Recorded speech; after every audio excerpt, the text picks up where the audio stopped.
Ladies and gentlemen, thank you for tuning into episode 73 of the Taking 20 podcast. This week called Oops, the PCs Killed the Big Bad. This week's sponsor is Miss Meow's Kitty Theater. Come see our all-Siamese cat version of Shakespeare, or the Burmese version of Beauty and the Beast. And before you ask, no, they won't perform the musical Cats for you. If you have a topic suggestion or feedback, please leave a comment or contact me at feedback@taking20podcast.com. Finally, please give us a review on iTunes, Spotify, or wherever you happen to find us. Each review helps the podcast grow and reach more people who might enjoy it or benefit from it. At the start of your campaign, the Big Bad had plans. They wanted to secure a better life for their children. Sure, they were going to destroy Waterdeep to make that happen, but it'd be worth it to see little Susie and Jamel grow up in a better world. Then the PCs had to come along and ruin everything. Now, at the end, as the Big Bad's lifeblood leaks out of a dozen wounds, their thoughts return to their family, their spouse, and children. What will become of them? And the light fades from their eyes. The DM had plans as well, but her thoughts aren't lingering on family. She's thinking, the Big Bad I was planning on having around through the entire adventure lies dead in a pool of her own viscera. What am I going to do now? Does the campaign end here? Should I fake a medical emergency to stall for time? If you DM long enough, this will happen to you. You introduce a villain to the PCs so they'll learn who the Big Bad is, and whether through good tactics on the PC's part, bad choices on your part, or the luck of the dice, the Big Bad dies to the PCs long before you'd planned. Now your adventure is -1 Big Bad, and you're going to have to come up with something else. What are your options? How do you keep the adventure going? Good news. This has happened many times before to many different DMs. The problem is solved with a little creative thinking between sessions. As a reminder, what you plan and what is written in an adventure is not set in stone. Anything and everything can be changed with a little creativity. Monster stats, dungeon contents, adventure layout, and yes, who or what the Big Bad is in your campaign. It's also important that you congratulate the PCs on killing an important antagonist. It benefits no one for you to get upset that the PCs succeeded in killing your Big Bad. You're on the PC's side and should be rooting for them, no matter how you make it sound. One of my current GMs makes a huge showing about how disappointed he is that he didn't kill us during this gaming session, and that he looks forward to trying harder to kill us next time. He means none of it, and he's a big softy. That doesn't mean he gives us softball encounters, though. There was one a few sessions ago in a radiation field fighting a creature that ate radioactive material and healed from it. That was a nasty fight. In order to keep it from healing, we had to put ourselves between the creature and the material, but being too close to it means that we were taking radiation damage the entire time we were there. It was a careful balancing act, but in the end we killed the beast and double-timed it back to the medic to get healed of our radiation poisoning. Was he adjusting the encounter behind the screen to give us a better chance to win? Probably. But I'd never ask him if he did, and he'd probably never admit that he did. At no point with any good DM should the players feel like it's us against the DM. The DM plays the antagonists, but isn't antagonistic towards the players. So if the PCs kill your Big Bad prematurely, or for that matter, find a creative solution to a difficult puzzle or a shortcut through a difficult dungeon or encounter, that's a good thing. Make sure you praise them for it. But back to the topic at hand. Should the PCs mercilessly murder your Big Bad, there's 6 possible things that you can do from here. 1. Make the previous Big Bad a lieutenant to a different Big Bad creature. This is my go-to, and it works almost all the time. The Big Bad that's actually controlling everything works through his or her lieutenants. What look like a Big Bad has a boss who's the real Big Bad. Think Moriarty and Sherlock Holmes. Whether you're talking about the Benedict Cumberbatch BBC show or the Robert Downey Jr. movies will work, doesn't matter. But the Big Bad in those stories turns out to be working for Moriarty, or Moriarty was using the apparent Big Bad to accomplish his own purposes. If you choose to go this route, you'll need to make it obvious that there's a bigger Big Bad fish in the pond. There could be a note on the body, an email found on the Big Bad's computer, documents in a desk, one of the henchmen willing to talk to spare his life, a phone call from the real Big Bad to the apparent Big Bad when the PCs have her phone, some way of getting the critical information to the players that there's a bigger player on the field. Drop some breadcrumbs that eventually will lead the characters towards the next adventure. 2. Make the real Big Bad an entire organization instead of one person. The PCs took out the immediate threat, but there's an entire network of baddies connected to accomplish some purpose, like Hydra from the Marvel Universe, Spectre from the Bond films. You'll need to establish the organizational structure, which may take some time on your part. The organization could have a single person directing the evil schemes, which is just like the first example above. Or it could be a committee, corporation, cabal, core. Wait. I seem to be stuck on C words. Let me try this again. It could be a crew, shit. A sisterhood, a gang, a political party, a brigade, a religious group, there we go. A council, a clan. You know what? I'm stopping because my brain seems to be locked on one letter, and I apologize for that. This collection of cloistered or casually connected cocksure criminals conspire to commit crimes and cause chaos to confuse and confound the characters. What is wrong with me? Did I get a concussion? Design the organization and the overall purpose for its existence. Organizational goals, though, tend to be bigger than the goals of a single person, so think broader terms. Like, take over the government of a country, or take over the world. It could simply be to make the members of the organization rich, but could be as complicated as market manipulation, controlling the distribution and sale of illegal substances, nationwide or worldwide smuggling, or any other reason that would make sense for a crime organization.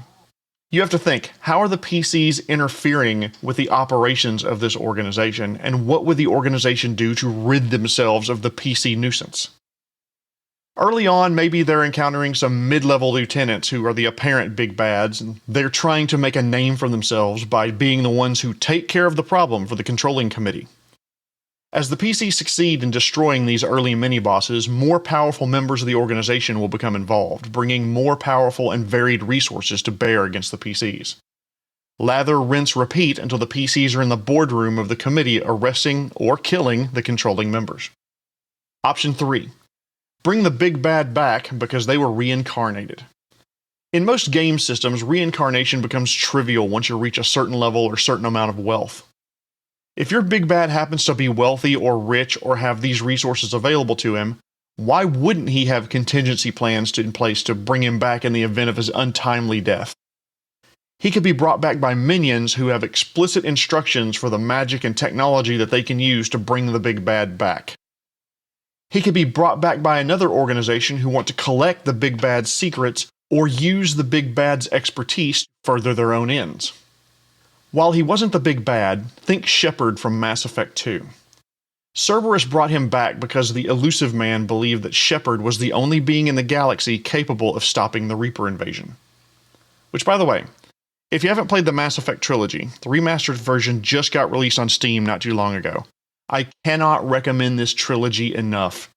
I wish I could wipe the trilogy out of my brain and replay that game all over again with no memory as to what happens. Anyway, Big Bad could bring himself back thanks to a contingency spell or similar spell or technology. In both Dungeons & Dragons and Pathfinder, contingency is a spell that sets a certain set of criteria to cause another spell to automatically be cast. When you cast contingency, you set the criteria and cast the spell that will quote-unquote go off when the criteria is met. A common spell, depending on your game system, could be Resurrection, which brings you back from the dead. While you can have multiple contingency spells active, there needs to be specific triggers to set them off, and each one is a one-time use. So you can't keep resurrecting yourself infinitely on one casting of contingency. Rather than a spell, you could make this a magical artifact or some sort of technological solution to bring your big bad back.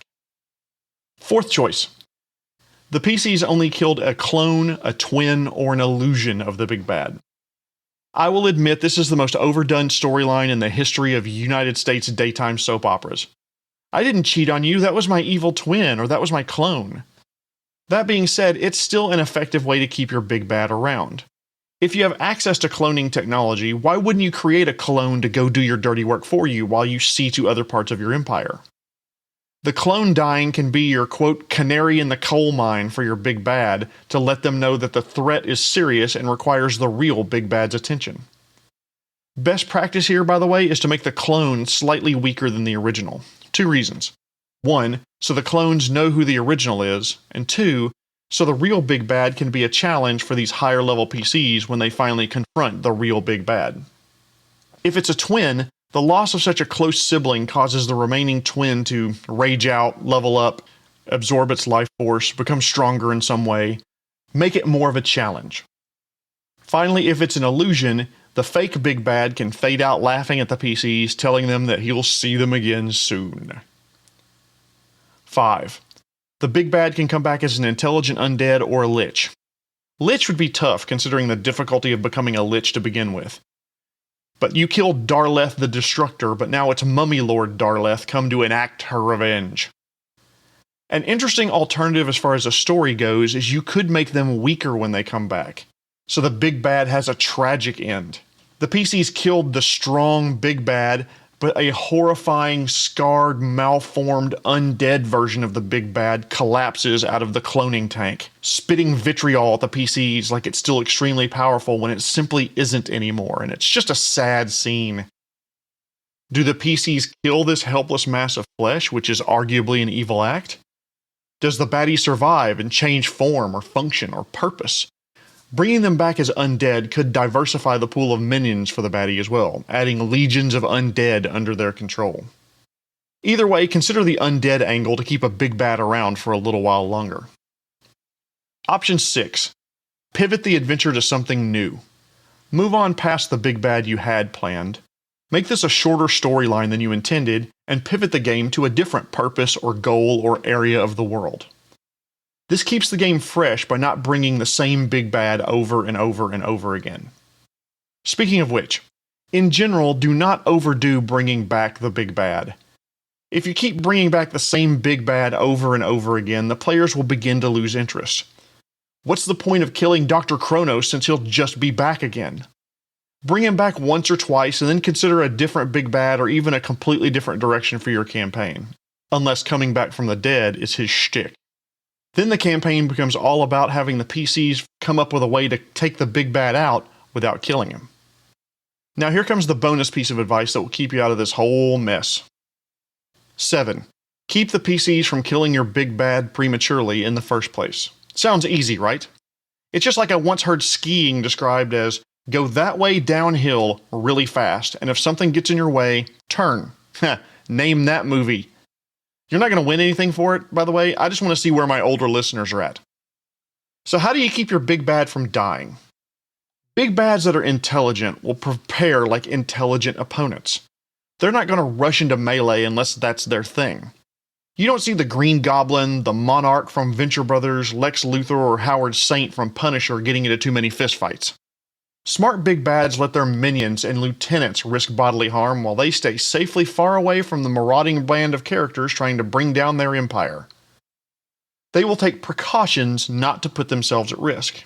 If they do have to meet with the PCs, they'll do so through emissaries, remotely using magic or technology, in public places where they have the advantage, such as other people in the restaurant work for the big bad and will protect her if a fight breaks out, or in an area where the PCs can't cause a ruckus without angering their bosses, turning public sentiment against them, etc. Big bad layers will be set up to give them every advantage, whether that's quick escape routes or areas where their powers can be maximized while the PCs are weakened. When I was in college, back when oil was called dinosaurs, a good friend of mine ran one of my favorite campaigns I've ever been in. It was a Battletech campaign where the 6 of us were all independent bandit lords on the periphery, but close enough to jump into civilized space, conduct raids for resources, and then return to the periphery and hide. We could also attack each other, since all 6 of us were trying to control the same small region of space. He met with each of us one-on-one so we could decide what we would do this turn, which was 6 months long if I remember correctly. Here's why it's important. He let us pick and design our home worlds. If you've never played Battletech before, you're in giant walking robots between 25 and 100 tons in size, and they're called mechs. They bristle with weapons and defense technologies.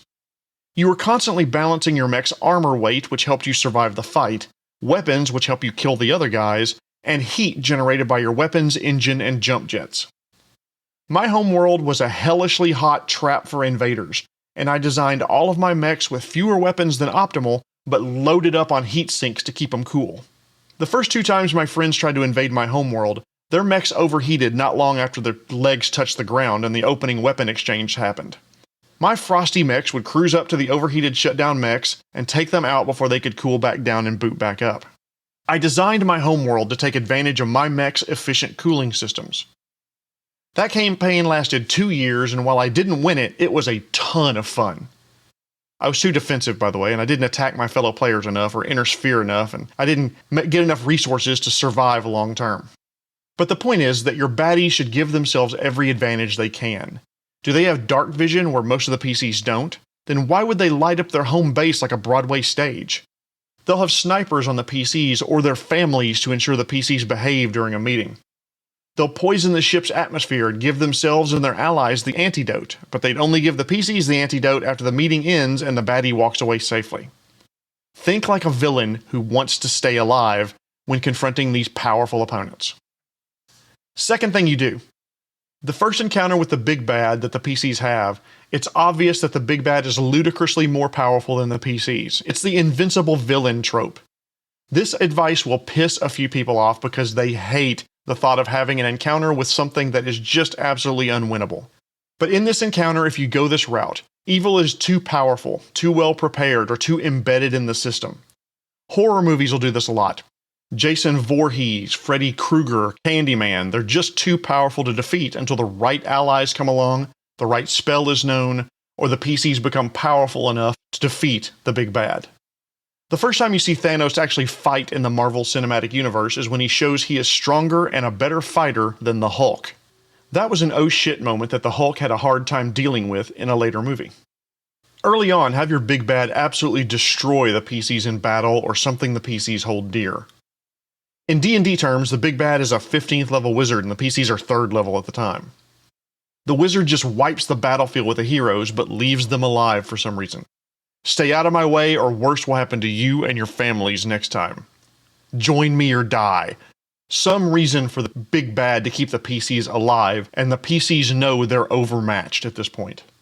In a campaign I'm about to start, the heroes will meet a high-level big bad fairly early on. I have one player, bless his heart, who never shies away from a fight. I'm betting he's going to try to attack this 13th level baddie while he's 1st level. It probably won't go the way he wants it to. The character will survive, but the PCs will directly learn how strong the big bad is. Alternately, the big bad could destroy a town or starship or people that the PCs love or depend on. The big bad leaves a note saying what happened to this family is the PC's fault and they need to stay away from him. Third option. Give the big bad magical or technological escape routes. Magic items are technology that gives the big bad the ability to escape quickly, like fast movement, jump to another location, jump to another plane of existence, or the previously mentioned contingency, so they can teleport or ethereal jaunt or dimension door or restoration or, depending on your game system, maybe even resurrection. Technology-wise, it could be a haste circuit, an adrenaline pump, nanite infusion, or whatever your game system has that gives someone the ability to escape dangerous situations. Yes, recurring big bads are great, and if you take precautions to make sure they survive until your planned climactic battle, great. But if not, don't panic. Expand the big bad's world. Make them a lieutenant or part of a larger organization. Bring them back through technological means, or make what they killed a weaker doppelganger of the big bad. Make your big bad a recurring thorn in the PC's side, and it will be all the more glorious when they finally strike the killing blow against this major antagonist. Thank you so much for listening to episode 73, Oops, the PCs Killed the Big Bad. I once again want to thank our sponsor, Miss Meow's Kitty Theater, All the World's a Stage, and a litter box. My name is Jeremy Shelley, and I hope that your next game is your best game.